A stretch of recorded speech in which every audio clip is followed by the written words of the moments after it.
ಈ ದಿನ ನಾವು ಅಬ್ಷಾಲೋಮ್ ಅನ್ನುವಂಥ ಒಬ್ಬ ವ್ಯಕ್ತಿಯ ವಿಷಯದಲ್ಲಿ ಕೇಳಲಿಕ್ಕಿದ್ದೇವೆ. ಎಲ್ಲರೂ ಹೇಳ್ರಿ, ಅಬ್ಷಾಲೋಮ್. ಅಬ್ಷಾಲೋಮ್ ಇದು ನಿಮಗೆ ಹೊಸದಾಗಿ ಕೇಳಿಸ್ಕೊಳ್ತಾ ಇದ್ದೀರಿ. ಆದರೆ ಅಬ್ಷಾಲೋಮನಿಂದ ನಾವು ಭಾಳಷ್ಟು ಸಂಗತಿಗಳನ್ನು ನಮ್ಮ ಜೀವಿತದಲ್ಲಿ ಕಲಿಬಹುದು ಮತ್ತು ನಾವು ಬದಲಾವಣೆಯನ್ನು ಕೂಡ ಹೊಂದಿಕೊಳ್ಳಬಹುದು. ಕೆಲವೊಂದು ಸಲ ಸಭೆ ಅಂತಂದರೆ ಸಭೆಯಲ್ಲಿರುವಂಥ ನಾವೆಲ್ಲ ನಾನು ಕಳೆದ ವಾರ ಹೇಳಿದ ಹಾಗೆ ನಮ್ಮ ಕುಟುಂಬಗಳನ್ನು ನಾವು ಕಾಪಾಡಿಕೊಳ್ಳಬೇಕು. ಅದೇ ಸಮಯದಲ್ಲಿ ಸಭೆ ಅಂತಂದರೆ ಸಭೆಯಲ್ಲಿ ಕೆಲವರು 1 ವಾರದಿಂದ ಬರುವವರಾಗಿರ್ತಾರೆ, ಕೆಲವರು 5 ವರ್ಷದಿಂದ ಬರುವವರಾಗಿರ್ತಾರೆ. ಆದರೆ ಎಲ್ಲರಿಗೂ ಶೋಧನೆ ಅನ್ನುವುದು ಸೇಮ್ ಆಗಿರ್ತದೆ, ಅಂದರೆ ಪರೀಕ್ಷೆ ಅನ್ನುವುದು ಸೇಮ್ ಆಗಿರ್ತದೆ. ಟೆಂಪ್ಟೇಷನ್ ಅಂದರೆ, ಅಥವಾ ಅದಕ್ಕಿನ್ನೂ ಒಂದು ಹೆಸರು ಹೇಳ್ಬೋದು, ದುಷ್ಪ್ರೇರಣೆನೂ ಆಗಬಹುದು. Hallelujah, praise the Lord. ಅವುಗಳಿಂದ ನಮ್ಮನ್ನು ತಪ್ಪಿಸ್ಕೊಳ್ಬೇಕಪ್ಪ ಅಂತಂದರೆ ನಾವು ದೇವರ ವಾಕ್ಯವನ್ನು ಓದಬೇಕು ಮತ್ತು ನಮ್ಮನ್ನು ಅದರಿಂದ ಕಾಪಾಡಿಕೊಳ್ಬೇಕಪ್ಪ ಅಂತಂದರೆ ಯಾವುದು ಸರಿ ಯಾವುದು ತಪ್ಪು ಅಂತೇಳಿ ತಿಳ್ಕೊಳ್ಬೇಕಪ್ಪ ಅಂತಂದರೆ ನಾವು ದೇವರಲ್ಲಿ ಗಂಟೆಗಟ್ಟಲೆ ಪ್ರಾರ್ಥನೆ ಮಾಡುವವರಾಗಿರಬೇಕು. ನೀವು ಸಭೆಗೆ ಬರ್ತೀರಾ, ಕಾಣಿಕೆ ಕೊಡ್ತೀರಾ, ಮತ್ತು ನಿಮ್ಮ ಮನೆಗೆ ಬಂದಾಗೆಲ್ಲ ನೀವು ನಮಗೆ ಒಂದು ಒಳ್ಳೆ ಒಂದೊಂದು ಹಾಸ್ಪಿಟಾಲಿಟಿ ಅತಿಥಿ ಸತ್ಕಾರ ನೀವು ಮಾಡ್ತೀರಾ. ಅದಕ್ಕಾಗಿ ನಾವು ಋಣಿಯಾಗಿದ್ದೇವೆ. ಆದರೆ ನಿಮ್ಮ ನಂಬಿಕೆ ಜೀವನಕ್ಕೆ ಅದಷ್ಟೇ ಸಾಕಾಗುವುದಿಲ್ಲ. ನೀವೆಲ್ಲ ಗಂಟೆಗಟ್ಟಲೆ ಪ್ರಾರ್ಥನೆ ಮಾಡುವವರಾಗಿರಬೇಕು. ಮತ್ತು ಅದೇ ರೀತಿಯಾಗಿ ಸಭೆಯಲ್ಲಿರುವಂಥ ಎಲ್ಲ ಜನರ ಜೊತೆ ನೀವು ಪ್ರೀತಿಯನ್ನು ಗಳಿಸ್ಕೊಳ್ಬೇಕು. ಯಾವ ಪ್ರೀತಿ? ಪ್ರಪಂಚದದ್ದಲ್ಲ. ಪ್ರಪಂಚದ ಪ್ರೀತಿಯಲ್ಲಿ ಒಂದು ಹಿಂದೆ ಒಂದು ಅಪೇಕ್ಷೆ ಇರ್ತದೆ. ಆದರೆ ದೇವರ ಪ್ರೀತಿ, ಬೈಬಲ್ ಹೇಳ್ತದೆ, ಆತನ ಪ್ರೀತಿ ಅಗಾಪೆ ಪ್ರೀತಿ ಅಂತೆ. ಅಗಾಪೆ ಅಂದರೆ ಏನು? ಅಗಾಪೆ ಅಂತಂದರೆ ಯಾವುದೇ ಅಪೇಕ್ಷೆ ಇಲ್ಲದೆ ನಿನ್ನನ್ನು ತನ್ನ ಜೀವ ಕೊಟ್ಟು ಪ್ರೀತಿಸುವುದೇ ಅಗಾಪೆ ಪ್ರೀತಿಯಾಗಿದೆ. ಹಲ್ಲೆಲೂಯಾ.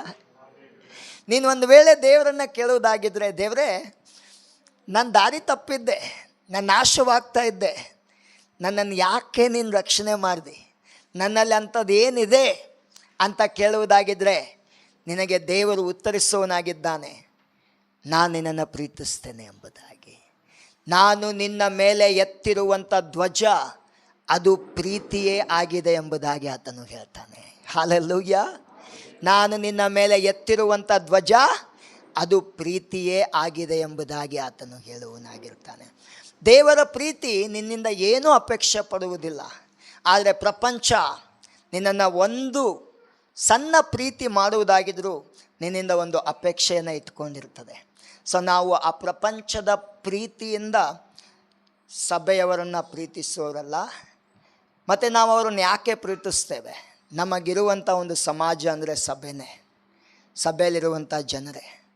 ಅವರನ್ನು ನಾವು ಯಾವ ರೀತಿಯಾಗಿ ಗಳಿಸ್ಕೊಳ್ಬೇಕು?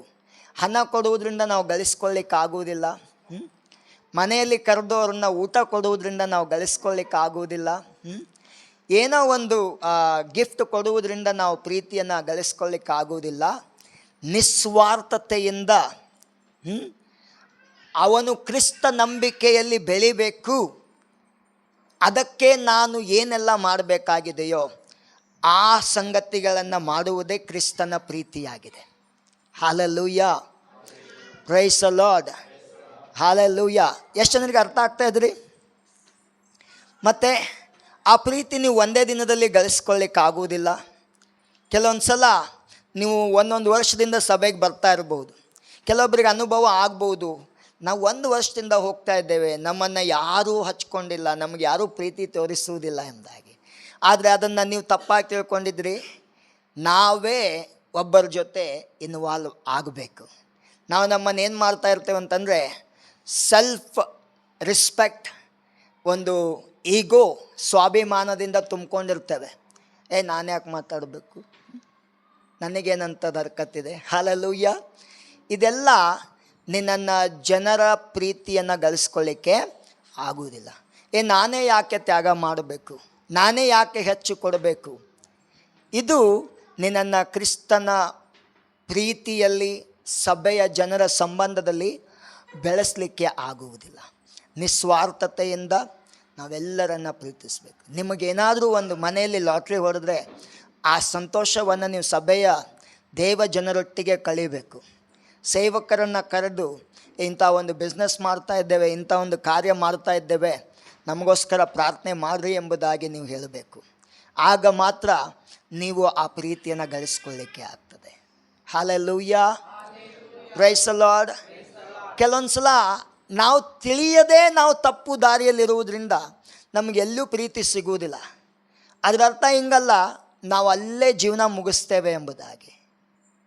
ಅಲ್ಲಿ ದೇವರು ನಮಗೇನೋ ತೋರಿಸ್ತಾ ಇದ್ದಾನೆ, ಏನೋ ಮಾತನಾಡ್ತಾ ಇದ್ದಾನೆ. ಅದೇನಂತಂದರೆ ನೀನಿನ್ನೂ ಬದಲಾಗಬೇಕೆಂಬುದಾಗಿ, ನೀನಿನ್ನೂ ಪ್ರಾರ್ಥನೆ ಹೆಚ್ಚಿಸಬೇಕೆಂಬುದಾಗಿ, ನೀನಿನ್ನೂ ನಿನ್ನ ತ್ಯಾಗವನ್ನು ಹೆಚ್ಚಿಸಬೇಕೆಂಬುದಾಗಿ, ನೀನಿನ್ನೂ ನಿನ್ನನ್ನು ದೇವರ ಮುಂದೆ ತಗ್ಗಿಸಿಕೊಳ್ಳಬೇಕೆಂಬುದಾಗಿ. Hallelujah, praise the lord. ಸಭೆ ಅಂತಂದರೆ ಅದು ಒಂದೇ ವಾರದಲ್ಲಿ ಬಂದ ತಕ್ಷಣ ನಾನು ಅದೇ ಸಮಯದಲ್ಲಿ ದೇವದೂತನಾಗ್ತೇನೆ ಅಂತ ಹೇಳಿಕ್ಕೆ ಆಗೋದಿಲ್ಲ. ನಿಜ, ನಮ್ಮನ್ನು ದೇವರು ದೇವದೂತರ ಹಾಗೇ ಆಗಬೇಕೆಂಬುದಾಗಿ ಕರೆದಿದ್ದಾನೆ. ನಾವು ಭೂಮಿಯಲ್ಲಿರುವಂಥ ದೇವದೂತರು, ಪರಲೋಕದಲ್ಲಿಯೂ ದೇವದೂತರಿದ್ದಾರೆ. Hallelujah, praise the lord. ವ್ಯತ್ಯಾಸ ಏನಂತಂದರೆ ನಮಗೆ ಇರುವಂಥ ಶರೀರ ಅವರಿಗಿರುವಂಥ ಶರೀರಕ್ಕೆ ಸ್ವಲ್ಪ ವಿಭಿನ್ನತೆ ಇದೆ. ಆಮೇನ್. ಅವ್ರು ಹಾರ್ತಾರೆ, ನಾವು ಹಾರುವುದಿಲ್ಲ. ಆಮೇನ್. ಅವ್ರು ದೊಡ್ಡ ಗೋಡೆಗಳನ್ನು ಕೆಡವುತ್ತಾರೆ, ನಮಗೆ ಕೆಡವಲಿಕ್ಕೆ ಆಗುವುದಿಲ್ಲ. ನಾವು ಯಂತ್ರಗಳನ್ನು ಬಳಸ್ತೇವೆ. Amen. Hallelujah, praise the lord. ಆದರೆ ಒಂದು ಮಾತ್ರ ನಿಜ, ದೇವರು ನಮ್ಮೆಲ್ಲರನ್ನ ದೇವದೂತನ ಹಾಗೇನೂ ಆಗಲಿಕ್ಕಲ್ಲ, ಅವನಿಗಿಂತಲೂ ಉನ್ನತನಾದ ಯೇಸು ಕ್ರಿಸ್ತನ ಹಾಗೆ ಆಗಲಿಕ್ಕಾಗಿ ಕರೆದಿದ್ದಾನೆ. ಆಮೇನ್, ಆಮೇನ್. ಅರ್ಥ ಆಗಲಿಲ್ಲ ಕೆಲವರಿಗೆ.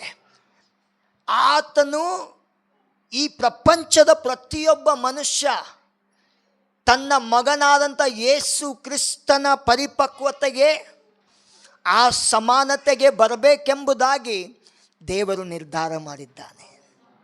ಆಮೇನ್, ಹಲ್ಲೆಲೂಯಾ. ನಮ್ಮನ್ನು ಹಿಡ್ಕೊಂಡು ಹೇಳೋಣ, ದೇವರೇ ನನ್ನನ್ನು ನೀನು ಹಾಗೆ ಮಾಡುವ ಕರ್ತನಾಗಿದ್ದೀಯ ಎಂಬುದಾಗಿ. ಯೇಸುವೇ, ನೀ ನನ್ನನ್ನು ಬದಲಾಯಿಸುವ ದೇವರಾಗಿದ್ದೀಯಾ.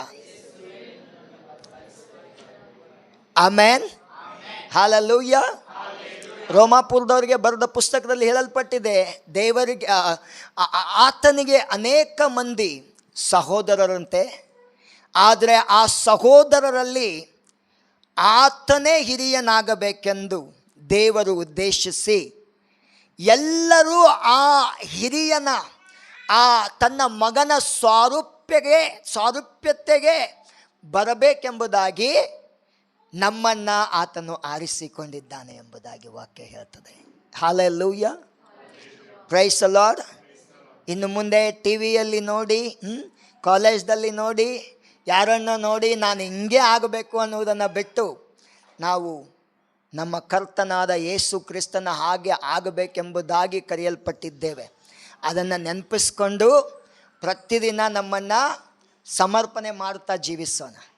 ಆಗ ನಮ್ಮ ಜೀವಿತದಲ್ಲಿ ಅದ್ಭುತಗಳು ಪ್ರಾರಂಭ ಆಗ್ತವೆ. ಆಗ ನಮ್ಮ ಜೀವಿತದಲ್ಲಿ ಬದಲಾವಣೆಗಳು ಬರಲಿಕ್ಕೆ ಪ್ರಾರಂಭವಾಗ್ತವೆ. ಸೊ ಈ ಸಮಯದಲ್ಲಿ ಅಬ್ಷಾಲೋಮನ ವಿಷಯದಲ್ಲಿ ನಾವು ನೋಡಿಕೊಳ್ಳೋಣ. ಎರಡನೇ ಸಮುವೇಲ ಅದರ 14ನೇ ಅಧ್ಯಾಯ 25ರಿಂದ 27.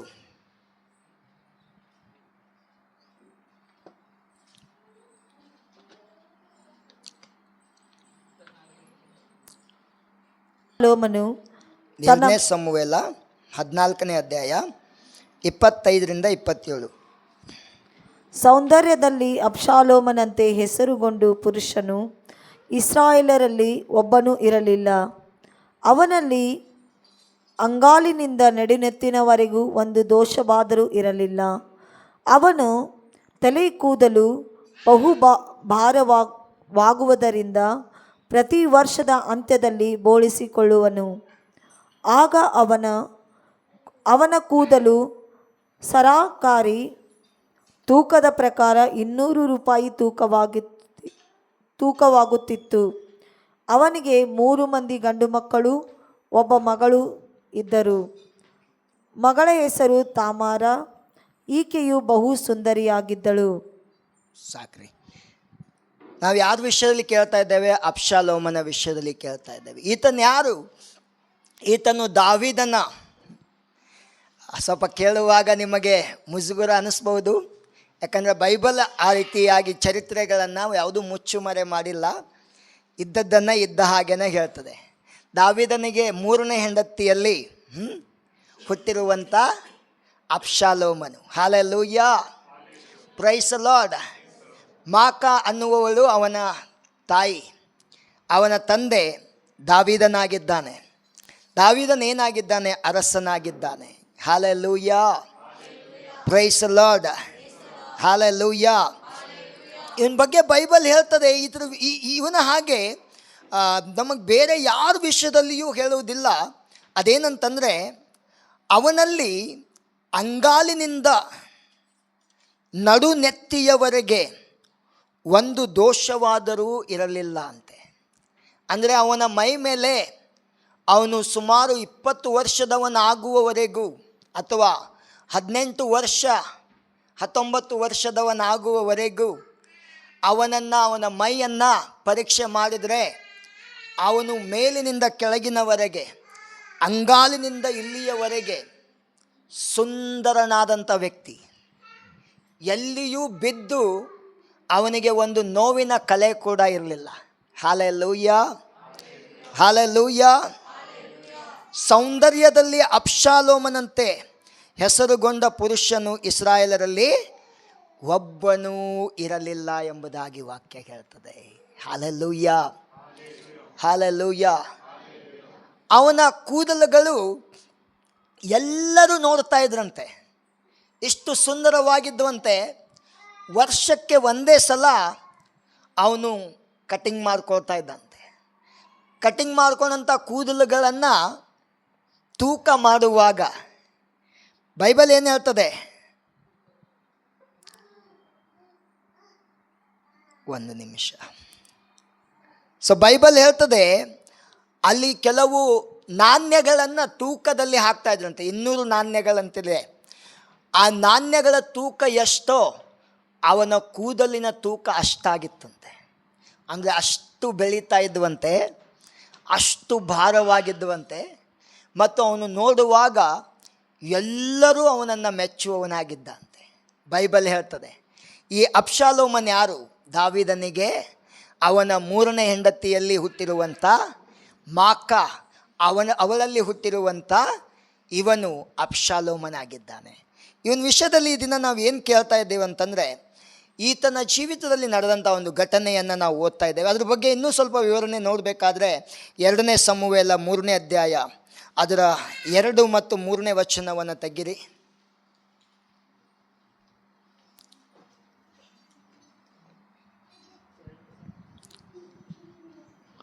3ನೇ ಅಧ್ಯಾಯ 2 ಮತ್ತು 3.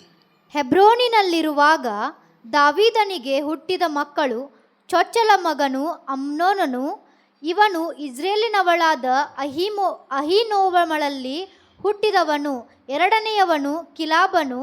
ಇವನು ಕರ್ಮೇಲ್ಯನಾದ ನಾಬಾಲನ ಹೆಂಡತಿಯಾಗಿದ್ದ ಅಬೀಗೈಲಳಲ್ಲಿ ಹುಟ್ಟಿದವನು. ಮೂರನೆಯವನು ಅಬ್ಷಾಲೋಮನು. ಇವನು ಗೆಷೂರಿನ ಅರಸನಾದ ತಲ್ಮೈ ಎಂಬವನ ಮಗಳಾದ ಮಾಕಳ ಪುತ್ರನು. ಸಾಕ್ರಿ.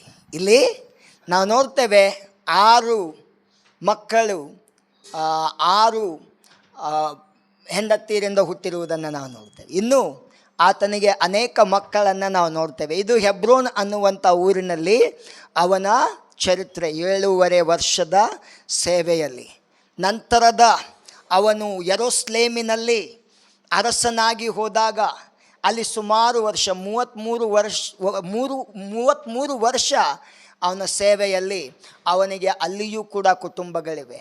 ಆ ಕುಟುಂಬಗಳಲ್ಲಿಯೇ ಒಬ್ಬಳು ಬೆತ್ಷೆಬಳು. ಅವಳಿಗೆ 4ನೆಯವನು ಹುಟ್ಟಿದವನೇ ಸೊಲೊಮೋನನು. ಈ ಸೊಲೊಮೋನನು ಈ ಎಲ್ಲ ಹಿರಿ ಮಕ್ಕಳಲ್ಲಿ ಚಿಕ್ಕವನಾಗಿದ್ದರೂ ಕೂಡ ಬೈಬಲ್ ಹೇಳ್ತದೆ ದಾವೀದನ ನಂತರ ದೇವರು ಆತನನ್ನೇ ಅರಸನನ್ನಾಗಿ ಅಧಿಕಾರಕ್ಕೆ ತಂದ ಎಂಬುದಾಗಿ. Hallelujah, praise the lord. ಇಲ್ಲಿರುವಂಥ ನಾವೆಲ್ಲ ಸಭೆಯಲ್ಲಿ 1 ವರ್ಷದಿಂದ ಬಂದವರು ಇದ್ದೇವೆ, ಕೆಲವರು 1 ತಿಂಗಳದಿಂದ ಬಂದವರು ಇದ್ದೇವೆ, ಕೆಲವರು 10 ವರ್ಷದಿಂದ ಇದ್ದವರು ಇದ್ದೇವೆ ನನ್ನನ್ನು ಹಿಡ್ಕೊಂಡು. ಹಲ್ಲೆಲೂಯಾ.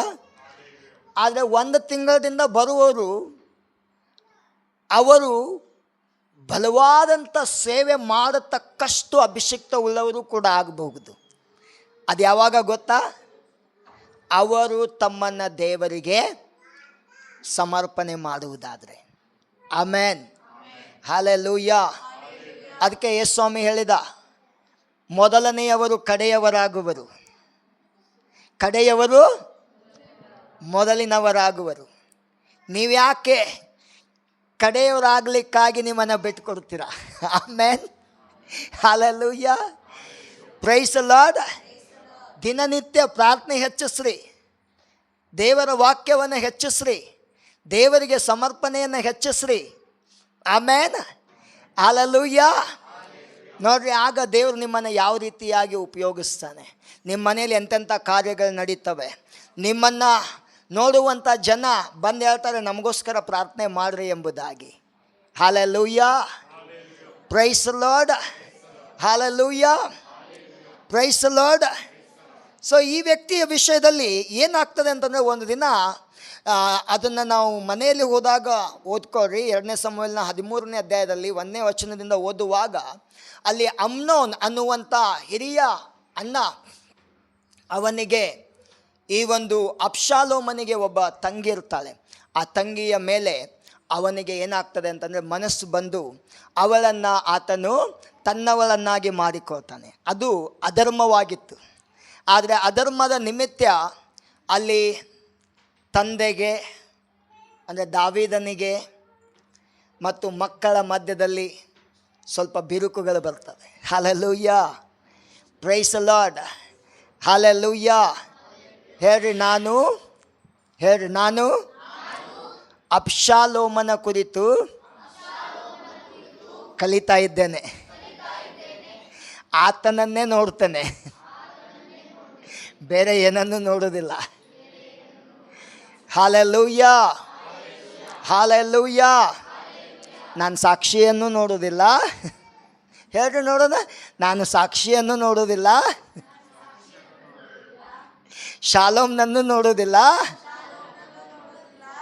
ನಾನು ದೇವರ ವಾಕ್ಯವನ್ನು ನೋಡ್ತೇನೆ. Hallelujah. You are called to be like his son, not like others of the world. ನೀನು ಬೇರೆ ಲೋಕದಲ್ಲಿರುವಂಥ ಬೇರೆಯವರಂತೆ ಆಗಲಿಕ್ಕಾಗಿ ದೇವರು ನಿನ್ನನ್ನು ಕರೆಯಲಿಲ್ಲ. ದೇವರು ನಿನ್ನನ್ನು ಆತನ ಮಗನಂತೆ ಆಗುವುದಕ್ಕಾಗಿ ಕರೆದಿದ್ದಾನೆ. ಇಲ್ಲಿ ಯಾವ ರೀತಿ ಈ ಒಂದು ವಾಕ್ಯ ಅಬ್ಷಾಲೋಮನ ವಿಷಯದಲ್ಲಿ ಅವನಲ್ಲಿ ಯಾವುದೇ ರೀತಿಯಾದಂಥ ದೋಷ ಇರಲಿಲ್ಲ ಎಂದಾಗ ಹೇಳುವುದಾಗಿದ್ದರೆ, ನಾನು ನಂಬ್ತೇನೆ ನಾಳೆ ಪರಲೋಕದಲ್ಲಿ ಎಲ್ಲಿಯೂ ದೋಷ ಇಲ್ಲದಿರುವಂಥ ಒಬ್ಬ ವ್ಯಕ್ತಿಯನ್ನು ನಾವು ನೋಡ್ತೇವೆ. ಆತನು ಬೇರೆ ಯಾರೂ ಅಲ್ಲ, ನಿನ್ನ ಮತ್ತು ನನ್ನ ಕರ್ತನಾದ ಯೇಸು ಕ್ರಿಸ್ತನಾಗಿದ್ದಾನೆ. ಆಮೇನ್. ಇವನು ಅವನ ಹೊರಗಡೆ ಶರೀರದಲ್ಲಿ ಅವನ ಎಲ್ಲ ಕಾರ್ಯಗಳಲ್ಲಿ ಸುಂದರನಾಗಿದ್ದ, ಆದರೆ ಪರಿಪೂರ್ಣನಾಗಿದ್ದ ಎಂಬುದಾಗಿ ಬರೆಯಲ್ಪಟ್ಟಿಲ್ಲ. ಆದರೆ ಅವನ ಜೀವಿತದಲ್ಲಿ ಬಂದಂಥ ಶೋಧನೆಗಳಲ್ಲಿ ಆತನು ಬಿದ್ದು ಹೋದ. ಆತನು ಹೇಗೆ ತನ್ನನ್ನು ಮುಂದೆ ಒರೆಸ್ಕೊಂಡು ಹೋಗಬೇಕು, ತನ್ನ ರಾಜ್ಯವನ್ನು ಹೆಚ್ಚಿಸ್ತಾ ಹೋಗಬೇಕು, ತನ್ನ ಸೇವೆಯನ್ನು ಅಭಿವೃದ್ಧಿ ಮಾಡಬೇಕು, ಅದರ ವಿಷಯದಲ್ಲಿ ಅವನು ಫೇಲ್ ಆಗ್ತಾನೆ. ಯಾಕಂತಂದರೆ ಅವರ ಅಣ್ಣ ಇಂಥ ಒಂದು ಕಾರ್ಯವನ್ನು ಮಾಡಿದಾಗ ಆತನು ಯಾವ ವಿಷಯದಲ್ಲಿಯೂ ಮಾತನಾಡದೆ ಆತನು ಸುಮ್ಮನಿರ್ತಾನೆ. ದಾವೀದನು ಇದನ್ನು ಕೇಳಿ ಅಮ್ನೋನನನ್ನು ಇಷ್ಟಪಡದೇ ಇರುವವನಾಗ್ತಾನೆ. ಮನೆಯಲ್ಲಿ ಎಲ್ಲರೂ ಕೂಡಿ ಇದ್ದಾಗಿಯೂ ಕೂಡ ಒಬ್ಬರೊಬ್ಬರಲ್ಲಿ ಸಮಾಧಾನ ಇಲ್ಲ.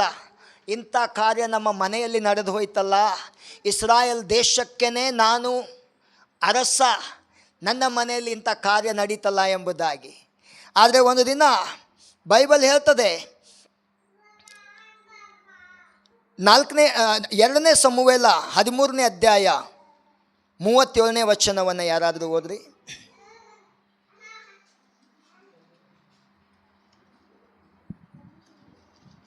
ದಾವೀದನು ತನ್ನ ಮಗನಿಗೋಸ್ಕರ ನಿತ್ಯವೂ ದುಃಖ ಪಡುತ್ತಿದ್ದನು. ಅಬ್ಷಾಲೋಮನು ತಪ್ಪಿಸಿಕೊಂಡು ಗೆಷೂರಿಗೆ ಓಡಿ ಹೋಗಿ ಅಲ್ಲಿನ ಅರಸನು ಅಮ್ಮೀಹೂದನ ಮಗನೂ ಆದ ತಲ್ಮೈ ಬಳಿಯಲ್ಲಿ 3 ವರ್ಷ ಇದ್ದನು. ಸಾಕ್ರಿ. ಇಲ್ಲಿ ಏನಾಗ್ತಾ ಇದೆ ಅಂತಂದರೆ 2 ವರ್ಷ ಅಬ್ಷಾಲೋಮನು ಕಾಯ್ದು ಆಮೇಲೆ ಒಂದು ಮನೆಯಲ್ಲಿ ಒಂದು ಔತಣವನ್ನು ಸಿದ್ಧ ಮಾಡ್ತಾನೆ. ಆ ಔತಣದಲ್ಲಿ ಅವರಿಗಿರುವಂಥ ಕುರಿಗಳ ಉಣ್ಣೆಯನ್ನು ಕತ್ತರಿಸುವುದಕ್ಕಾಗಿ ಆ ದಿನಗಳಲ್ಲಿ ಅವ್ರ ಹಬ್ಬದ ರೀತಿಯಲ್ಲಿ ಮಾಡ್ತಾಯಿದ್ರು. ಯಾವ ರೀತಿ ನಮಗೆ ಒಂದು ಹೊಲಗದ್ದೆಯಲ್ಲಿ ರಾಶಿ ಬಂದಾಗ ನಾವು ಅದಕ್ಕಾಗಿ ಅದನ್ನು ಸ್ಪೆಷಲ್ಲಾಗಿ ಮಾಡ್ತೇವೆ, ಹಾಗೆ ಅವರ ಕುರಿಗಳಿಗೆ ಬಹಳ ಉಣ್ಣೆ ಬಂದಿರುವಾಗ ಅದನ್ನು ಕತ್ತರಿಸುವವರನ್ನು ಕರೆದು ಅವರಿಗೆ ಊಟೋಪಚಾರವನ್ನು ಕೊಡ್ತಾಯಿದ್ರು. ಆ ಸಮಯದಲ್ಲಿ ಆತನು ತನ್ನ ತಂದೆಗೆ ಹೇಳ್ತಾನೆ, ಸ್ವಾಮಿ ಅರಸನೇ, ನೀನು ನನ್ನ ಈ ಒಂದು ಕೂಟದಲ್ಲಿ ಬಂದು ನಮ್ಮ ಜೊತೆ ಊಟದಲ್ಲಿ ಪಾಲ್ಗೊಳ್ಬೇಕೆಂಬುದಾಗಿ ಹೇಳುವಾಗ ದಾವೀದ ಹೇಳ್ತಾನೆ, ನಾನು ಬಂದರೆ ಮಗನೇ ನಿನಗೆ ಹೊರೆ ಆಗ್ತದೆ, ಖರ್ಚು ಭಾಳ ಆಗ್ತದೆ, ನೀನು ಮುಗಿಸ್ಕೊ ಎಂಬುದಾಗಿ ಹೇಳುವಾಗ ಅವನು ಹೇಳ್ತಾನೆ, ಸ್ವಾಮಿ ನೀನು ಬರಬೇಕು, ರಾಜನೇ ನೀನು ಬರದೇ ಹೋದರೆ ನಿನಗಿರುವಂಥ ಹಿರಿ ಮಗನನ್ನಾದರೂ ಕಳಿಸು ಎಂಬುದಾಗಿ ಹೇಳ್ತಾನೆ. ಆದರೆ ಇಲ್ಲಿ ಒಂದು ಸಂಚನ್ನು ಮಾಡಿ ಅಲ್ಲಿ ಹೇಳಿಟ್ಟಿರ್ತಾನೆ, ಅಮ್ನೋನ ಈ ಕೂಟದಲ್ಲಿ ಬಂದರೆ ಅವನನ್ನು ನೀವೇನು ಮಾಡಬೇಕು, ಕೊಂದು ಹಾಕಬೇಕು ಎಂಬುದಾಗಿ. ಏನು ಮಾಡಬೇಕು? ಕೊಂದು ಹಾಕಬೇಕೆಂಬುದಾಗಿ ಬೈಬಲ್ ಹೇಳ್ತದೆ. ಅರಸನು ಇಷ್ಟು ಕರೀತಾ ಇದ್ದಾನೆ ಅಂಥೇಳಿ ತನಗೆ ಹೋಗ್ಲಿಕ್ಕಾಗಲಿಲ್ಲ, ಆದರೆ ತನ್ನ ಮಗನನ್ನು ಕಳಿಸ್ತಾನೆ. ಎಲ್ಲ ಅರಸನ ಮಕ್ಕಳೆಲ್ಲರೂ ಅಲ್ಲಿ ಕೂಟಕ್ಕೆ ಹೋಗುವಾಗ ಸ್ವಲ್ಪ ಕೂಟವಾದ ನಂತರ ಅಮ್ನೋನನನ್ನು ಕತ್ತಿಯಿಂದ ಸಂಹಾರ ಮಾಡ್ತಾರೆ. Hallelujah, praise the Lord. ಈ ಸುದ್ದಿಯನ್ನು ಕೇಳುವಾಗ ಅರಸನಿಗೆ ಬಹಳ ದುಃಖ ಉಂಟಾಗ್ತದೆ. ಇನ್ನೂ ಬಂದು ಯಾರೂ ಹೇಳಿರಲಿಲ್ಲ, ಆದರೆ ಅದಕ್ಕಿಂತ ಮುಂಚೆನೇ ಒಂದು ಸುದ್ದಿ ಅವನಿಗೆ ಬಂದಿರ್ತದೆ, ಈ ಒಂದು ಅಬ್ಷಾಲೋಮನು ನಿನ್ನ ಎಲ್ಲ ಮಕ್ಕಳನ್ನು ಸಂಹರಿಸಿದ ಎಂಬುದಾಗಿ. ಆತನು ಬಹಳ ಕಣ್ಣೀರಿಡ್ತಾ ಇರ್ತಾನೆ. ಆ ಸಮಯದಲ್ಲಿ ಅಲ್ಲಿರುವಂಥ ಒಬ್ಬ ವ್ಯಕ್ತಿ ಹೇಳ್ತಾನೆ, ಸ್ವಾಮಿ ನೀನು ಆ ರೀತಿ ಏನೋ ತಿಳ್ಕೊಂಡು ದುಃಖಿಸಬೇಡ, ಒಂದು ವೇಳೆ ಅಬ್ಷಾಲೋಮನು ಕೊಂದಿರುವುದಾಗಿದ್ದರೆ ನಿನ್ನ ಹಿರಿಮಗನನ್ನು ಅಷ್ಟೇ ಕೊಂದಿರಬಹುದು. ಯಾಕಂದರೆ ಅವನನ್ನು 2 ವರ್ಷದಿಂದ ನೋಡುವಾಗ ಅವನಲ್ಲಿ ಯಾವುದೇ ಸಂತೋಷ ಇರಲಿಲ್ಲ, ಅವನಲ್ಲಿ ಯಾವುದೇ ರೀತಿಯಾದಂಥ ಒಳ್ಳೆಯ ಸಂಗತಿಗಳನ್ನು ನಾವು ನೋಡ್ತಾ ಇರಲಿಲ್ಲ. ಅದನ್ನು ಹೇಳುವಾಗಲೇ ಅರಸನಿಗೆ ಅವನು ಹೇಳ್ತಾನೆ, ನೀನು ದುಃಖಿಸುವುದು ಸರಿಯಲ್ಲ ಎಂಬುದಾಗಿ ಹೇಳುವಾಗಲೇ ಅಲ್ಲಿರುವಂಥ ಎಲ್ಲ ಅರಸನ ಮಕ್ಕಳು ಬಂದು ಹೇಳ್ತಾರೆ,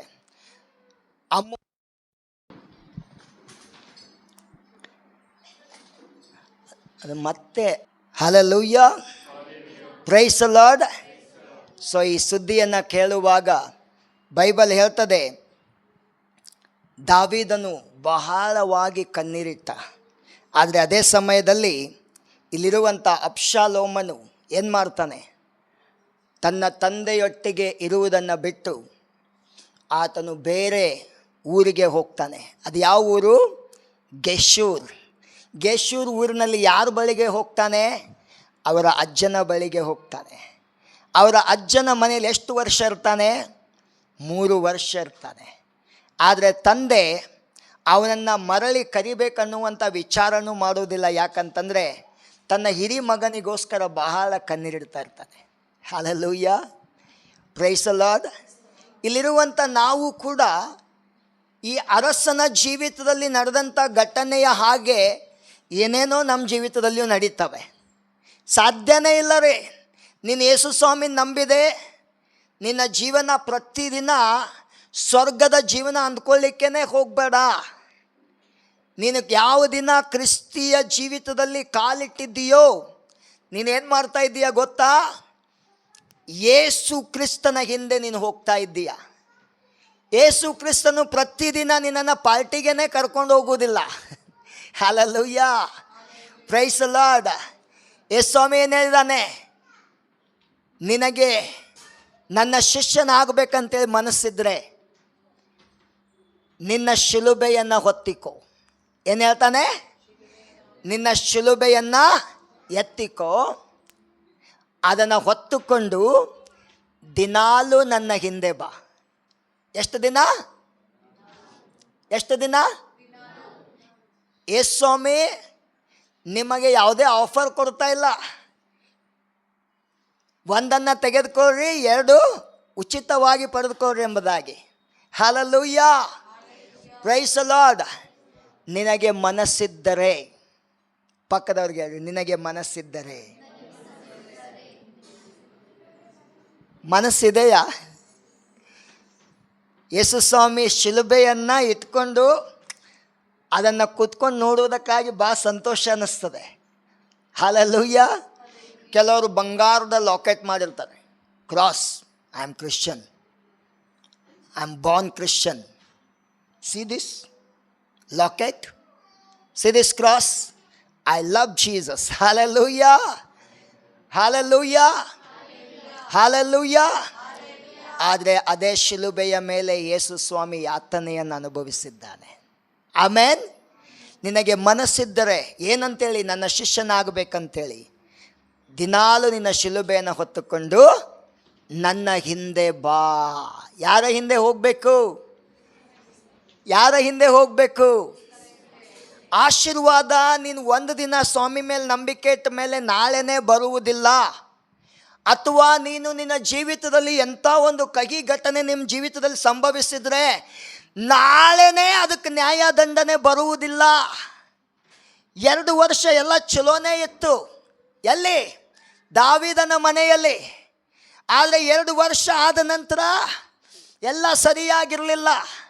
ಅಲ್ಲಿ ಒಂದು ಸಂಹಾರ ಉಂಟಾಯಿತು. ಅರಮನೆಯಲ್ಲಿ ದೊಡ್ಡ ಗಲಿಬಿಲಿ ಪ್ರಾರಂಭವಾಯಿತು.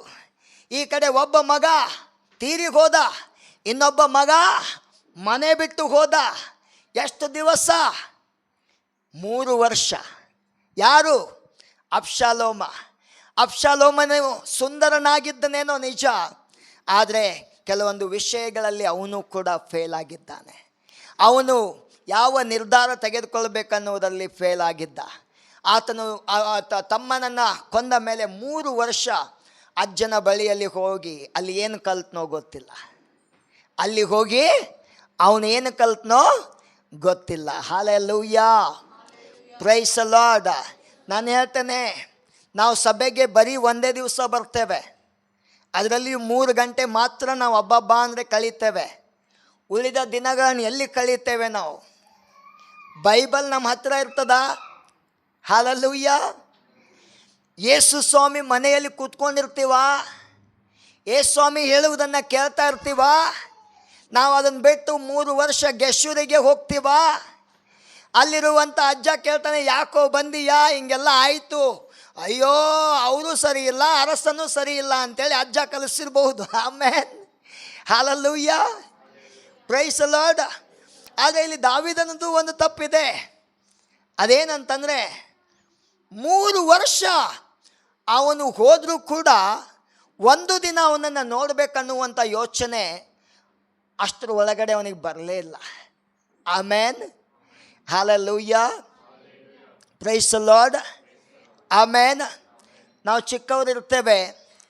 ಚಿಕ್ಕವರಿದ್ದಾಗ ನಮಗೆ ಸ್ವಲ್ಪ ತಗ್ಗಿಸಿಕೊಳ್ಳುವಿಕೆ ಮತ್ತು ಸ್ವಲ್ಪ ದೀನತೆ ಇರ್ತದೆ. ಆದರೆ ದೊಡ್ಡವರು ಆಗ್ತಾ ಇರುವಾಗ ವಾಕ್ಯದಲ್ಲಿ ಬೆಳೀತೇವೆ, ಪ್ರಾರ್ಥನೆಯಲ್ಲಿ ಬೆಳೀತೇವೆ, ನಂಬಿಕೆಯಲ್ಲಿ ಬೆಳೀತೇವೆ, ವಯಸ್ಸಾಗ್ತದೆ. ಆದರೆ ಆವಾಗ ನಮ್ಮನ್ನು ಸ್ವಾಭಿಮಾನ ಅನ್ನೋದು ಭಾಳ ಗಟ್ಟಿಯಾಗಿ ಹಿಡ್ಕೊಂಡ್ಬಿಡ್ತದೆ. Self respect. ಇದನ್ನು ನೀನು ಮತ್ತು ನಾನು ಹಾಗೆ ಪ್ರಾರ್ಥನೆ ಮಾಡಿದ್ರೆ ಅದು ನಮ್ಮನ್ನು ಬಿಟ್ಟು ಹೋಗೋದಿಲ್ಲ. ನೀನು ಅದಕ್ಕಾಗಿ ಪ್ರಾರ್ಥನೆ ಮಾಡಬೇಕು, ಅದಕ್ಕಾಗಿ ಉಪವಾಸ ಪ್ರಾರ್ಥನೆ ಮಾಡಬೇಕು. ದೇವರೇ, ನನ್ನನ್ನು ಬದಲಾಯಿಸು ಎಂಬುದಾಗಿ ಹೇಳಬೇಕು. ದೇವರೇ, ನನ್ನನ್ನು ಯಾರ ವಿಷಯದಲ್ಲಿಯೂ ನಾನು ಕಠಿಣನಾಗಬಾರ್ದು, ನಾನು ಒಬ್ಬರನ್ನಾದರೂ ನಾನು ಕಳ್ಕೊಳ್ಬಾರ್ದು ಅನ್ನುವಂಥ ಒಂದು ಲವಲವಿಕೆಯಿಂದ ದೇವರಲ್ಲಿ ಪ್ರಾರ್ಥನೆ ಮಾಡಬೇಕು. ಆಗ ಆ ದೇವರು ನಮ್ಮನ್ನು ಪ್ರತಿದಿನ ಫ್ರೆಶ್ ಮಾಡ್ತಾನೆ. ಎಷ್ಟು ಜನರಿಗೆ ಪ್ರತಿದಿನ ನೀರು ಬೇಕು? ಆಮೇಲೆ ಪ್ರತಿದಿನ ಊಟ ಬೇಕು? ಏನು ರೀ ಪಾಸ್ಟರ್ ಹಿಂಗೆ ಕೇಳ್ತೀರಿ? 4 ತಾಸು ಆದಮೇಲೆ ನಮ್ಮ ಹೊಟ್ಟೆ ಮಾತಾಡೋಕ್ಕೆ ಸ್ಟಾರ್ಟ್ ಮಾಡ್ತದೆ. Hallelujah, praise the Lord. Amen. Amen, amen. ಇಲ್ಲಿ 2 ಸಮುವೇಲ 14ನೇ ಅಧ್ಯಾಯ 14ನೇ ವಚನವನ್ನು ನೋಡ್ರಿ.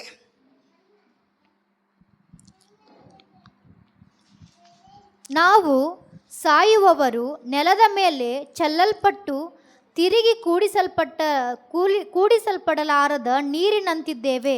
ಇಲ್ಲಿ ಒಂದು ವಿಷಯವನ್ನು ನೋಡ್ತೇವೆ. ಒಬ್ಬ ಸ್ತ್ರೀಯನ್ನು ನಾವು ನೋಡ್ತೇವೆ ಇಲ್ಲಿ. ಯಾವ ಸ್ತ್ರೀ ಗೊತ್ತಾ? ತೆಕೋವಾ ಅನ್ನುವಂಥ ಊರಿನ ಒಬ್ಬ ಸ್ತ್ರೀ. ಅವಳು ರಾಜನ ಮನೆಗೆ ಹೋಗಿ ಅವನಿಗೆ ಒಂದು ವಿಚಾರವನ್ನು ದೃಷ್ಟಾಂತದ ಮೂಲಕ ಹೇಳಿ, ನಿನ್ನ ಮಗನನ್ನು ಕರೆಸಿಕೋ, ಇಲ್ಲದೆ ಹೋದರೆ ನಿನ್ನ ಮನೆಯಲ್ಲಿ ಸಮಾಧಾನ ಯಾಕೆ ಕಳ್ಕೊಳ್ಬೇಕು, ನೀವು ಆನಂದ ಅನ್ನುವುದನ್ನು ಯಾಕೆ ತೊರೆದು ಬಿಡಬೇಕು ಎಂಬುದಾಗಿ. ಯಾವ ಸ್ತ್ರೀ? ಬೈಬಲ್ ಹೇಳ್ತದೆ 14ನೇ ಅಧ್ಯಾಯದಲ್ಲಿ, ಅದನ್ನು ನೀವು ಮನೆಯಲ್ಲಿ ಹೋಗಿ ಓದ್ಕೊಳ್ರಿ. 14ನೇ ಅಧ್ಯಾಯದ 1ನೇ ವಚನದಲ್ಲಿ ಹೇಳ್ತದೆ, ಅವಳು ತೆಕೋವಾ ಸ್ತ್ರೀ, ಅವಳು ಬಹಳ ಜಾಣರಾದ ಸ್ತ್ರೀ ಎಂಬುದಾಗಿ ವಾಕ್ಯ ಹೇಳ್ತದೆ. ಎಂಥ ಸ್ತ್ರೀ ಅವಳು? ನೀನು ಮತ್ತು ನಾನು ಯೇಸು ಸ್ವಾಮಿ ನಂಬಿದ ಮೇಲೆ, ಕಾಣಿಕೆ ಕೊಟ್ಟ ಮೇಲೆ ನೀನು ಜಾಣನಾಗುವುದಿಲ್ಲ. ನೀನು ಪ್ರತಿದಿನ ಬೈಬಲ್ ಓದಬೇಕು, ನೀನು ಪ್ರತಿದಿನ ಪ್ರಾರ್ಥನೆ ಮಾಡಬೇಕು, ಪ್ರತಿದಿನ ತ್ಯಾಗ ಅನ್ನುವುದನ್ನು ಕಲಿಬೇಕು, ಪ್ರತಿದಿನ ಸತ್ಯವೇದದಲ್ಲಿರುವಂಥ ಭಕ್ತರು ಹೇಗೆ ಜೀವಿಸಿದ್ರು ಅದನ್ನು ಕಲಿಬೇಕು, ಅದನ್ನು ಓದಬೇಕು, ಅದನ್ನು ತಿಳಿದುಕೊಳ್ಳಬೇಕು. ಆಗಲೇ ನೀನು ಜಾಣಳಾಗ್ತೀಯ. ನೀನು ಜಾಣನಾದರೆ ಮಾತ್ರ ರಾಜನ ಮುಂದೆ ಹೋಗಿ ನಿಂತ್ಕೊಳ್ಳಿಕ್ಕಾಗ್ತದೆ, ಇಲ್ಲದೆ ಹೋದರೆ ಆಗುವುದೇ ಇಲ್ಲ. Hallelujah, praise the Lord, hallelujah, praise the Lord. ಎಲ್ಲರೂ ಇಲ್ಲಿ ಇದ್ದೀರಿ? ಪಕ್ಕದವ್ರಿಗೆ ಹೇಳ್ರಿ, ಎಚ್ಚರವಾಗಿರ್ರಿ ಅಂತ ಹೇಳ್ರಿ. ಆಮೇನ್ ಹೇಳ್ರಿ. ನಾನು ಜಾಣ ವ್ಯಕ್ತಿ ಆಗಲು ಬಯಸುತ್ತೇನೆ, ಏಕೆಂದರೆ ನಾನು ನನ್ನ ಅರಸನ ಮುಂದೆ ಕೂತ್ಕೊಳ್ಬೇಕು, ಅರಸನ ಜೊತೆ ಮಾತನಾಡಬೇಕು. Hallelujah, hallelujah. ಆದರೆ ಈ ಜಾಣ ಸ್ತ್ರೀಯಲ್ಲಿ ಎಂಥ ಒಂದು ದೀನತೆ ಇದೆ. ಅವಳು ಏನು ಹೇಳ್ತಾಳೆ ಅಂತಂದರೆ ರಾಜನಿಗೆ, ರಾಜ, ನೀನು ಇಡೀ ಇಸ್ರಾಯೇಲ್ ದೇಶಕ್ಕೇ ನ್ಯಾಯ ತೀರಿಸುವಂಥ ವ್ಯಕ್ತಿ, ನಿನ್ನ ಕಣ್ಣಿಗೆ ಮರೆಯಾಗಿದ್ದು ಒಂದೂ ಇಲ್ಲ. ಆದರೆ ನಾನು, ತನ್ನ ಬಗ್ಗೆ ಹೇಳ್ತಾ ಇದ್ದಾಳೆ. ಅವಳಲ್ಲಿರುವಂಥ ದೀನತೆ ನೋಡ್ರಿ. ಇಂಥ ದೀನತೆ ನಾನು ಹೇಳ್ತೇನೆ, ಸತ್ಯವಾಗಲೂ ಹೇಳ್ತೇನೆ, ಭಿಕ್ಷುಕರಲ್ಲಿಯೂ ನೋಡೋದಿಲ್ಲ ನಾವು, ಇನ್ನು ಬಡವರಲ್ಲಿ ಏನು ನೋಡ್ತೇವೆ. Hallelujah, hallelujah, hallelujah, praise the Lord, amen. ನಾವು ಸೇವೆ ಮಾಡುವಾಗ, ಎಲ್ಲ ಪರಿಶಿ ಕ್ಲೀನ್ ಮಾಡುವಾಗ ನಾನು ಅಂದ್ಕೊಳ್ತಾ ಇದ್ವಿ, ನಾವೇ ಭಾಳ ಉತ್ತಮರಪ್ಪ, ನಾವೇ ಭಾಳ ತಗ್ಗಿಸ್ಕೊಳ್ತೇವೆ ಎಂಬುದಾಗಿ. ಒಂದಿನ ಒಬ್ಬ ಸ್ತ್ರೀ ಬಂದಳು.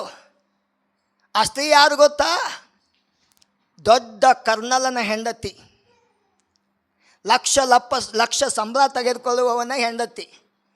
ಅವಳು ಹೇಳ್ತಾಳೆ, pastor, if you don't mind, give me that mop stick, I want to clean the floor.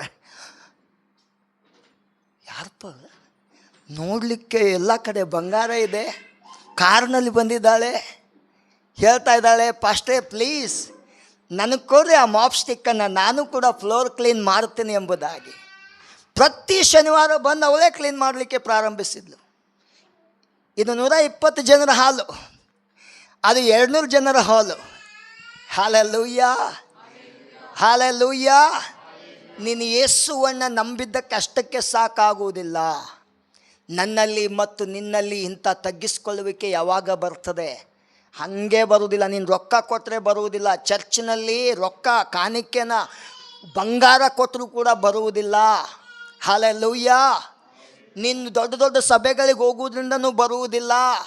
ನೀನು ಬರೀ ಕೂಟಗಳನ್ನು ಹೋಗುವುದರಿಂದ ನಿನಗೆ ಬರುವುದಿಲ್ಲ. ಇಂಥ ದೀನತೆ, ಇಂಥ ತಗ್ಗಿಸ್ಕೊಳ್ಳುವಿಕೆ ನಮಗೆ ಯಾವಾಗ ಬರ್ತದೆ ಅಂತಂದರೆ, ನಮ್ಮನ್ನು ಸೃಷ್ಟಿ ಮಾಡುವಂಥ ಅರಸನ ಜೊತೆ ಪ್ರತಿದಿನ ಸಮಯ ಕಳೆಯುವಾಗ ಮಾತ್ರ ಬರ್ತದೆ. ಅರ್ಥ ಆಗೋರು ಮಾತ್ರ ಹಲ್ಲೆಲೂಯಾ ಹೇಳ್ರಿ, ಅರ್ಥ ಆಗದೇ ಇರೋರು ಬೇಡ. ನನಗೆ ಗೊತ್ತಾಯಿತು. Hallelujah, praise the lord, hallelujah. ಕೆಲವರು ಭಾಳ ಯೋಚನೆ ಮಾಡ್ತಾ ಇದ್ದಂಗಿದೆ, ಯಾಕೆ ಇವತ್ತೆಲ್ಲ ಖಾಲಿ ಖಾಲಿ ಅನ್ನಿಸ್ತಾ ಇದೆ ಎಂಬುದಾಗಿ. ಅದು ಏನಿದ್ರೆ ನನಗೇನು, ನನ್ನ ಯೇಸುವೆ ಜೊತೆ ನಾನಿರಬೇಕು, ಆತ ನನ್ನ ಜೊತೆ ಮಾತನಾಡಬೇಕು, ನಾನು ಆತನಿಂದ ಕೇಳಿಸ್ಕೊಳ್ಬೇಕು, ನಾನು ಬದಲಾಗಬೇಕು, ನಾನು ಅರಸನ ಜೊತೆ ಕೂತ್ಕೊಳ್ಬೇಕು. ಅದು ಹೇಳ್ತಾಳೆ, ಸ್ವಾಮಿ ನಾವಾದರೂ ಸಾಯುವವರು. ಏನು ಹೇಳ್ತಾಳೆ? ನಾವಾದರೂ ಸಾಯುವವರು. ಜಾನ ಸ್ತ್ರೀ ಹೇಳ್ತಾಳೆ, ಬಡವರು ಹೇಳ್ತಾರೆ ನೋಡ್ರಿ ಹಾಗೆ. ಹಲ್ಲೆಲೂಯಾ, ಆಮೇನ್ ಆಮೇನ್. ನಾವು ಅಂದ್ಕೊಳ್ತೇವೆ ಬಡವರಿದ್ರೆ ಭಾಳ ದೀನರು ಇರ್ತಾರೆ. ಆಮೇನ್. ಎಲ್ಲೂ ಇಲ್ಲ ರೀ ಹಾಗೆ. ಬೇಕಾದರೆ ಭಿಕ್ಷುಕನ ಸ್ಥಿತಿಯಲ್ಲಿದ್ದವನು ಯಾರನ್ನಾದರೂ ಒಂದು ವೇಳೆ ಹೊಡೆದ್ರೆ, ಕೊಂದರೆ ಅವನನ್ನು ಕೋರ್ಟ್ನಲ್ಲಿ ತೊಗೊಂಡೋಗ್ರಿ, ಅವನು ನೇರವಾಗಿ ಹೇಳ್ತಾನೆ ನೋಡ್ರಿ, ನಾನೇ ಮಾಡಿದ್ದೇನೆ ರೀ ಅಂತೇಳಿ ಹೇಳ್ತಾನ? Hallelujah, hallelujah. ಹಾಗಾದರೆ ಅವನು ನಿಜವಾಗ್ಲೂ ಪಶ್ಚಾತ್ತಾಪ ಪಟ್ಟಿದ್ದಾನಂತ ಹೆಂಗೆ ಕಂಡುಹಿಡಿತೀರ? ಆಮೇನ್ ಆಮೇನ್. ನಾನು ಬದಲಾಗಿದ್ದೇನೆ ಅನ್ನೋದು ಕಂಡು ಬರುವುದು ಹೇಗೆ ಗೊತ್ತಾ? ನನ್ನ ಬಟ್ಟೆಯಲ್ಲಿ ಅಲ್ಲ, ನನ್ನ ಸುಂದರತೆಯಲ್ಲ, ನನ್ನ ಮಾತಿನಲ್ಲಿ, ನನ್ನ ನಡೆ ನುಡಿ ಕ್ರಿಯೆಗಳಲ್ಲಿ. ಆಮೇನ್. ಅದೇನು ಹೇಳ್ತಾಳೆ? ನಾವಾದರೂ ಸಾಯುವವರು. ಯಾವ ರೀತಿ ನೀರನ್ನು ಭೂಮಿಯಲ್ಲಿ ಚೆಲ್ಲದ ಮೇಲೆ ಅದನ್ನು ತಿರುಗಿ ಕೂಡಿಸ್ಲಿಕ್ಕೆ ಆಗುವುದೇ ಇಲ್ಲ. ಕೂಡಿಸ್ಲಿಕ್ಕೆ ಆಗ್ತದ? ಆಮೇನ್ ಆಮೇನ್. ನಿಮ್ಮ ಮನೆಯಲ್ಲಿ ಹೊರಗಡೆ ಹೋಗ್ರಿ, ನೆಲ ಇದ್ದೇ ಇರ್ತದೆ. ಆ ನೆಲದ ಮೇಲೆ ಒಂದು ಅರ್ಧ ಗ್ಲಾಸ್ ನೀರನ್ನು ಚೆಲ್ರಿ, ತಿರುಗಿ ಅದೇ ನೀರನ್ನು ನಿಮ್ಮ ಗ್ಲಾಸ್ನಲ್ಲಿ ಹಾಕ್ರಿ, ಹಾಕೋದಕ್ಕೆ ಆಗ್ತದ? ಆಮೇನ್. ನಾವಾದರೂ ಭೂಮಿಯ ಮೇಲೆ ಚೆಲ್ಲಲ್ಪಟ್ಟಂಥ ನೀರು, ತಿರುಗಿ ಕೂಡಿಸಲಾರದೇ ಇರುವಂಥ ನೀರಿನ ಹಾಗೆ ಇದ್ದೇವೆ.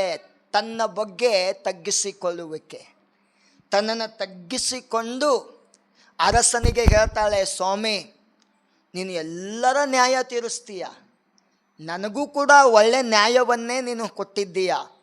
ನನಗೆ ಒಳ್ಳೆ ನ್ಯಾಯ ಕೊಟ್ಟವನಾದ ನೀನು ನಿನ್ನ ಮಗನ ವಿಷಯದಲ್ಲಿ ನೀನೇ ಅಪರಾಧ ಮಾಡಿದ ಹಾಗಾಯ್ತಲ್ಲ, ನಿನ್ನ ಮಗನನ್ನು ಕ್ಷಮಿಸಿ ಅವನನ್ನು ಮರಳಿ ಕರೆದುಕೊಂಡು ಬರಬಾರ್ದಾ ಎಂಬುದಾಗಿ ಹೇಳ್ತಾನೆ. Hallelujah, praise the lord. Bible ಹೇಳ್ತದೆ, ಅವನನ್ನು ಕರ್ಕೊಂಡೇನೋ ಬರ್ತಾನೆ. ಆದರೆ ವಚನ ನೋಡ್ರಿ, 14ನೇ ಅಧ್ಯಾಯದಲ್ಲಿ 24ನೇ ವಚನ.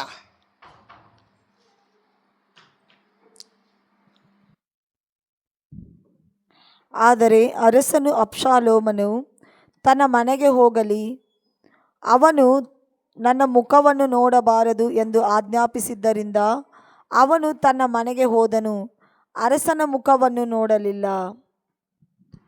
Hallelujah, hallelujah, hallelujah. I am listening of Absalom. ನಾನು ಅಬ್ಷಾಲೋಮನ ವಿಷಯದಲ್ಲಿ ಕೇಳ್ತಾ ಇದ್ದೇನೆ. ಆಮೇನ್ ಆಮೇನ್, ಹಲ್ಲೆಲೂಯಾ. ಬೈಬಲ್ ಹೇಳ್ತದೆ, ಅವನೇನೋ ಬಂದ, ಆದರೆ ಅರಸನು ಅವನ ಜೊತೆ ಮತ್ತೆ ವಾಸ ಮಾಡಲಿಲ್ಲ. 2 ವರ್ಷ ಅವನು ಮತ್ತೆ ಊರಿನಲ್ಲೇ ಇದ್ದರೂ ಕೂಡ ತಂದೆಯ ಮುಖವನ್ನು ನೋಡದೆ, ತಂದೆಯ ಪ್ರೀತಿಯನ್ನು ಕಾಣದೆ ಅವನ ಒಳಗಡೆ ಒಂದು ಕಹಿತನ ಉಂಟಾಗಲಿಕ್ಕೆ ಪ್ರಾರಂಭವಾಯಿತು. Amen, hallelujah, praise the Lord. ಇಲ್ಲಿರುವವರೊಂದು ಹಲ್ಲೆಲೂಯಾ, ಮಲಗುವವರೊಂದು ಹಲ್ಲೆಲೂಯಾ, ಎಚ್ಚರವಾಗಿರುವವರೊಂದು ಹಲ್ಲೆಲೂಯಾ, ಭಾಳ ಚಿಂತೆಯಲ್ಲಿರುವವರೊಂದು ಹಲ್ಲೆಲೂಯಾ. ಓ, ಎಚ್ಚರ ಆಯ್ತು ರೀ ಕೆಲವರಿಗೆ. ಆಮೇನ್ ಆಮೇನ್ ಆಮೇನ್. ಈ ಎಲ್ಲ ಸಂಗತಿಗಳು ಅವನಿಗೆ ತಂದೆ ಪ್ರೀತಿ ಸಿಗದೇ ಇದ್ದುದರಿಂದ, ಅವನಿಗೆ ಸರಿಯಾದ ಮಾರ್ಗದರ್ಶನ ಸಿಗದೇ ಇರುವುದರಿಂದ ಬೈಬಲ್ ಹೇಳ್ತದೆ, ಅವನು ತಂದೆಗೆ ವಿರುದ್ಧವಾಗಿ ಇನ್ನು ಮುಂದೆ ನಾನೇ ರಾಜನಾಗಬೇಕೆಂದು ಇಷ್ಟಪಟ್ಟು ಅರಮನೆಗೆ ಬರ್ತಾ ಇರುವಂಥ ಅನೇಕ ಜನರನ್ನು ತನ್ನ ಕಡೆಗೆ ಒಲಿಸಿಕೊಂಡು ಒಂದು ದಿನ ಅವನೇ ಸಿಂಹಾಸನದ ಮೇಲೆ ಕೂತ್ಕೊಂಡು ಹೆಬ್ರೋನಿನಲ್ಲಿ ಈಗ ಅಬ್ಷಾಲೋಮನು ಅರಸನಾಗಿದ್ದಾನೆ ಅಂಥೇಳಿ ಎಲ್ಲ ಕಡೆ ದಂಗುರ ಸಾರಲಾಗ್ತಾ ಇದೆ. ಆಮೇನ್. ಯಾರು ಈ ವ್ಯಕ್ತಿ? ಮೈಯಲ್ಲಿ ಅಂಗಾಲಿನಿಂದ ಕಾಲಿನವರೆಗೂ ಒಂದು ದೋಷ ಇಲ್ಲದೆ ಇರುವಂಥ ಸುಂದರನು, ಆದರೆ ತೀರ್ಮಾನಗಳಲ್ಲಿ, ಅವನ ನಡಿಗೆಯಲ್ಲಿ ಅವನು ಫೇಲ್ ಆಗಿರುವುದನ್ನು ನಾವು ನೋಡ್ತೇವೆ.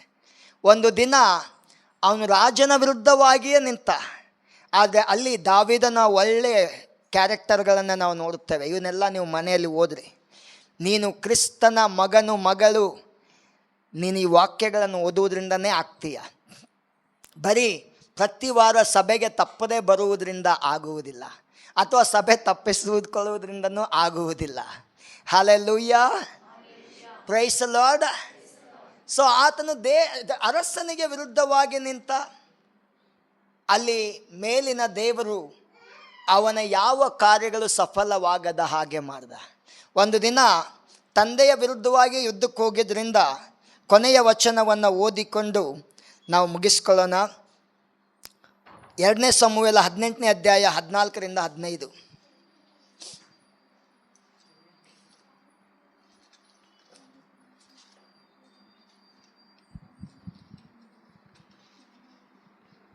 ಆಗ ಯೋವಾಬನು ಇಲ್ಲಿ ನಿಂತು ತಡ ಮಾಡುವುದೇಕೆ ಎಂದು ಹೇಳಿ ಕೂಡಲೇ ಕೈಯಲ್ಲಿ 3 ಈಟಿಗಳನ್ನು ತೆಗೆದುಕೊಂಡು ಹೋಗಿ ಅಬ್ಷಾಲೋಮನ ಎದೆಗೆ ತಿವಿದನು. ಅವನು ಇನ್ನು ಜೀವದಿಂದ ಮರದಲ್ಲಿ ನೇತಾಡುತ್ತಿರುವಾಗಲೇ ಯೋವಾಬನು ಆಯುಧಗಳನ್ನು ಹೊರುವ 10 ಮಂದಿ ಯವನಸ್ಥರು ಬಂದು ಅವನನ್ನು ಕೊಂದು ಹಾಕಿದರು. ಕೂಡಲೇ ಯೋವಾಬನು ತನ್ನ ಜನರನ್ನು ತಡೆಯುವುದಕ್ಕಾಗಿ ತುತ್ತೂರಿಯನ್ನು ಊದಿಸಲು ಸೈನ್ಯದವರೆಲ್ಲ ಇಸ್ರಾಯೇಲರನ್ನು ಹಿಂದಟ್ಟುವುದನ್ನು ಬಿಟ್ಟು ಹಿಂದಿರುಗಿದರು. ಆಮೇನ್. ಸಾಕ್ರಿ. ವಾಕ್ಯ ಹೇಳ್ತದೆ, ಆಗ ಯೋವಾಬನು ಇಲ್ಲಿ ನಿಂತು ತಡ ಮಾಡುವುದೇಕೆ ಎಂದು ಹೇಳಿ ಕೂಡಲೇ ಕೈಯಲ್ಲಿ 3 ಈಟಿಗಳನ್ನು ತೆಗೆದುಕೊಂಡು ಹೋಗಿ ಅಬ್ಷಾಲೋಮನ ಎದೆಗೆ ತಿವಿದನು. ಯುದ್ಧದಲ್ಲಿ ಅವನು ಹೋಗ್ತಾ ಇರುವಾಗ ಅವನ ಕೂದಲುಗಳು ಬಹಳ ಇದ್ದುದರಿಂದ ಆಲದ ಮರನೋ ಒಂದು ಮರಕ್ಕೆ ಅವನ ಕೂದಲುಗಳು ಸಿಕ್ಕೊಂಡು ಆ ಒಂದು ಕುದುರೆ ಹೋಗಿಬಿಡ್ತು. ಅವನು ನೇತಾಡಲಿಕ್ಕೆ ಪ್ರಾರಂಭಿಸಿದ. ಆಗ ಅಲ್ಲಿ 10 ಜನ ಬಂದು ಅವನ ಎದೆಗೆ ಒಬ್ಬರು ಈಟಿಯನ್ನು ತಿವಿದ್ರಿಂದ ಅವನ ಪ್ರಾಣ ಹೋಯಿತು. ಎಷ್ಟು ವಯಸ್ಸಿನಲ್ಲಿ? ಬರೀ 24, 25, 26, 27 ವಯಸ್ಸಿನಲ್ಲಿ. ಹಲ್ಲೆಲೂಯಾ, ಪ್ರೈಸ್ ದಿ ಲಾರ್ಡ್, ಆಮೇನ್. ಇಲ್ಲಿ ನಾವೇನು ಕಲಿತಾ ಇದ್ದೇವೆ? ಒಬ್ಬ ವ್ಯಕ್ತಿಗೆ ಸುಂದರತೆ ಇದ್ದರೆ ಅಷ್ಟೇ ಸಾಲದು. ಒಬ್ಬ ವ್ಯಕ್ತಿಗೆ ತಲಾಂತಗಳಿದ್ದರೆ ಅಷ್ಟೇ ಸಾಲದು. ಒಬ್ಬ ವ್ಯಕ್ತಿಗೆ ಬರೀ ನಾನು ಯೇಸುವನ್ನು ನಂಬಿ ನೀರಿನ ದೀಕ್ಷಾಸ್ನಾನ ಮಾಡಿಕೊಂಡಿದ್ದೇನೆ ಅಷ್ಟೇ ಸಾಲದು. ಆತನಿಗೆ ಇನ್ನೂ ಅನೇಕ ಸಂಗತಿಗಳು ಬೇಕಾಗಿವೆ. ಆ ಅನೇಕ ಸಂಗತಿಗಳು ಮುತ್ತುಗಿಂತಲೂ ಶ್ರೇಷ್ಠವಾಗಿರುವಂಥ ಈ ದೇವರ ವಾಕ್ಯಗಳು ನಮಗೆ ಕೊಡುವಂಥವುಗಳಾಗಿವೆ. Hallelujah, hallelujah, praise the Lord, praise the Lord. ಎಷ್ಟು ಜನಕ್ಕೆ ಆಶೀರ್ವಾದ ಆಯ್ತು ರೀ ಅಬ್ಷಾಲೋಮನ ವಿಷಯದಲ್ಲಿ? ನಾನು ಅಬ್ಷಾಲೋಮನ ಹಾಗೆ ಸುಂದರತೆಯಲ್ಲಿಯೂ ಆಗಬೇಕು, ಆದರೆ ನನ್ನ ನಡಿಗೆಯಲ್ಲಿ, ನನ್ನ ಕಾರ್ಯಗಳಲ್ಲಿ ನಾನು ಕರ್ತನಾದ ಯೇಸುವಿನಂತೆಯೇ ಆಗಬೇಕು. Hallelujah, praise the Lord. ಇಲ್ಲಿ ನಾವು ಅನೇಕರನ್ನು ನೋಡಿದ್ದೇವೆ. ತೆಕೋವ ಸ್ತ್ರೀಯನ್ನು ನೋಡ್ರಿ, ಅವಳ ಅರಸನ ಮುಂದೆ ಏನು ಹೇಳ್ತಾಳೆ? ನಾವಾದರೂ ಸಾಯುವವರು. ಅವಳಿಗೆ ಮನೆ ಇರಲಿಲ್ವಾ? ಅವಳಿಗೆ ಸ್ಥಾನ ಇರಲಿಲ್ವಾ? ಅವಳಿಗೆ ಜಾಬ್ ಇರಲಿಲ್ವಾ? ಅವಳಿಗೆ ಕಡಿಮೆ ಇತ್ತ? ಎಲ್ಲ ಇತ್ತು ಅವಳಿಗೆ. ಆದರೆ ಅವಳು ಹೇಳ್ತಾಳೆ, ನಾವಾದರೂ ಮಣ್ಣಿನ ಮೇಲೆ, ಭೂಮಿಯ ಮೇಲೆ ಚೆಲ್ಲಲ್ಪಟ್ಟು ತಿರುಗಿ ಕೂಡಿಸಲಾರದಂಥ ನೀರಿನಂತೆ ಇದ್ದೇವೆ ಸ್ವಾಮಿ, ನೀನಾದರೂ ದೇವದೂತನ ಹಾಗೆ ಇದ್ದೀಯಾ ಎಂಬುದಾಗಿ ಅವಳು ತಿಳುವಳಿಕೆಯನ್ನು ಕೊಡ್ತಾ ಇದ್ದಾಳೆ. ಈ ದಿನ ನನ್ನ ವಿಷಯದಲ್ಲಿಯೂ ಕೂಡ ನನ್ನ ಐಡೆಂಟಿಟಿ ಏನು? ಯಾರಾದರೂ ಹೇಳ್ತೀರಾ? ಪಕ್ಕದವ್ರಿಗೆ ಹೇಳ್ರಿ, ನೀನು ಮಣ್ಣು ಎಂಬುದಾಗಿ. ಯಾಕೆ ಅನ್ಸೋದು ಅದನ್ನ ಹೇಳಕ್ಕೆ? ಹಲ್ಲೆಲೂಯಾ, ಆಮೇಲೆ 1 ನಿಮಿಷ ನನ್ನ ಯೇಸ್ವಾಮಿ ಗಾಳಿ ತೆಗೆದುಬಿಟ್ರೆ ಮುಗೀತು. ನಮ್ಮನ್ನೆಲ್ಲ ಎಲ್ಲಿ ಒಯ್ತಾರೆ ಹೇಳ್ರಿ? 3/6 ಕುಣಿತೋಡವು ಬ್ಯುಸಿ ಆಗಿಬಿಡ್ತಾನೆ. Hallelujah, praise the Lord. ಕುನಿ ತೋಡುವವನಿಗೆ ತೋಡುವವರು ಇರುವುದಿಲ್ಲ. ಪಕ್ಕದವ್ರಿಗೆ ಹೇಳಿ, ನೀನು ಮಣ್ಣೆ ಆಗಿದ್ದೀಯ ಎಂಬುದಾಗಿ. ಹೆಚ್ಚಿಸ್ಕೊಳ್ಬೇಡ, ಹೆಚ್ಚಿಸ್ಕೊಳ್ಬೇಡ. ಆ ಸ್ತ್ರೀಯ ಹಾಗೆ ತಗ್ಗಿಸಿಕೊ. ಅರಸನ ಮುಂದೆ ಕೂತ್ಕೊಳ್ಬೇಕು. ಕರ್ತನಾದ ಯೇಸುವಿನ ಮುಂದೆ ಪ್ರಾರ್ಥನೆ ಮಾಡುವುದಕ್ಕಾಗಿ ಕೂತ್ಕೊಳ್ಬೇಕು. ಹಲ್ಲೆಲೂಯಾ. ಅಬ್ಷಾಲೋಮನ ಜೀವಿತ ನಮ್ಮ ಜೀವಿತ ಆಗಬಾರ್ದು. ಆದರೆ ನಮ್ಮ ಜೀವಿತ ದಾವೀದನ ಹಾಗೆ ತಪ್ಪು ಮಾಡಿದ ನಿಜ, ಆದರೆ ತಗ್ಗಿಸಿಕೊಳ್ಳುವಿಕೆಯಲ್ಲಿ ದಾವೀದನು ಒಂದು ಮೇಲುಗೈಯನ್ನು ನಾವು ನೋಡುತ್ತೇವೆ. ಸೊ ಈ ದಿನ ದೇವರು ನಿಮ್ಮನ್ನು ಆಶೀರ್ವದಿಸಲಿ. ನನಗೆ ಹೇಳುವುದಕ್ಕಾಗಿ ಒಳಗಡೆ ಇನ್ನೂ ಭಾಳ ವಾಕ್ಯಗಳಿವೆ, ಆದರೆ ನಾವು ಪ್ರತಿ ವಾರ ವಾಕ್ಯಗಳನ್ನು ಕಲಿಯೋಣ. ಮತ್ತು ಯಾರಾದರೂ ಒಂದು ವೇಳೆ ನಮಗೆ ಈ ಸಭೆಗೆ ಬನ್ನಿರಿ, ಆ ಸ್ಥಳಕ್ಕೆ ಬನ್ನಿರಿ, ಈ ಕೂಟಕ್ಕೆ ಬನ್ನಿರಿ ಅಂತ ಹೇಳುವುದಾಗಿದ್ದರೆ ನೀವು ನಿಮ್ಮ ಸೇವಕರಿಗೆ ತಿಳಿಸಿ ಹೋಗುವುದು ಒಳ್ಳೆಯದು. ಯಾಕಂತಂದರೆ ನಮ್ಗೆ ಯಾರಿಗೂ ಗೊತ್ತಿಲ್ಲ ಯಾರು ದೇವರ ಸೇವಕರು, ಯಾರು ನಮ್ಮ ಲಾಭವನ್ನು ಇಷ್ಟಪಡುವವರು ನಮ್ಗೆ ಯಾರಿಗೂ ಗೊತ್ತಿಲ್ಲ. ಹಲ್ಲೆಲೂಯಾ. ಆದರೆ ನೀವು ಸೇವಕರಿಗೆ ಹೇಳುವುದರಿಂದ ಸೇವಕನು ಕೆಲವೊಂದು ಕೂಟಗಳಲ್ಲಿ ಇರುವುದರಿಂದ ಅಲ್ಲಿ ಯಾರು ಸೇವಕರು ನಿಜವಾದ ಸೇವಕರು, ಯಾರು ತಪ್ಪಾದ ಸೇವಕರು, ಅವ್ರಿಗೆ ಸ್ವಲ್ಪ ತಿಳುವಳಿಕೆ ಇರ್ತದೆ. ಅವ್ರು ನಿಮಗೆ ಎನ್ಕರೇಜ್ ಮಾಡ್ತಾರೆ, ಇಲ್ಲಿ ಹೋಗ್ರಿ ಬ್ರದರ್, ಇಲ್ಲಿ ಹೋಗ್ಲಿಕ್ಕೆ ಹೋಗಬೇಡ್ರಿ ಬ್ರದರ್ ಎಂಬುದಾಗಿ. ಹಲ್ಲೆಲೂಯಾ. Praise the lord. ನಿನ್ನ ನಂಬಿಕೆ ಬೆಳೀತಾ ಇಲ್ಲ ಅಂತಂದರೆ ಹೋಗ್ಲಿಕ್ಕೆ ಹೋಗಬೇಡ. ನಿನ್ನ ಪ್ರಾರ್ಥನೆ ಜೀವನ ಹೆಚ್ಚಾಗ್ತಾ ಇಲ್ಲ ಅಂತಂದರೆ ಎಲ್ಲಿಯೂ ಹೋಗ್ಲಿಕ್ಕೆ ಹೋಗಬೇಡ. ನಿನ್ನ ಮನೆಯಲ್ಲಿ ಇತ್ಕೊಂಡು ದೇವರ ವಾಕ್ಯ ಓದು, ಪ್ರಾರ್ಥನೆ ಮಾಡು. ಆಮೇನ್.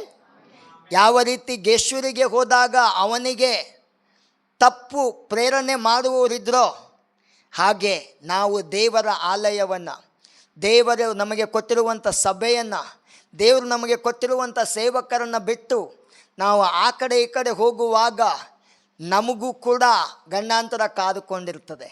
ಅದಕ್ಕೋಸ್ಕರ ನಮ್ಮನ್ನು ನಾವು ಎಚ್ಚರಿಸ್ಕೊಳ್ಳೋಣ. ನಾವು ಎಲ್ಲೇ ಹೋದರೂ ದೇವರ ವಾಕ್ಯವನ್ನು ಪರೀಕ್ಷಿಸೋಣ. ನಾವು ಅದು ತಪ್ಪು ಸರಿಯಂತೆ ಕಂಡು ಹಿಡಿಯುವುದಕ್ಕಾಗಿ ನಮಗೆ ಅವಶ್ಯಕವಾಗಿರುವಂಥ ಬೈಬಲನ್ನು ಪ್ರತಿದಿನ ಓದೋಣ. ಆಗ ನಮ್ಮ ದೇವರು ನಮ್ಮನ್ನು ಪ್ರತಿದಿನ ಎಲ್ಲ ವಿಷಯದಲ್ಲಿ ಕಾಪಾಡುವವನಾಗಿದ್ದಾನೆ.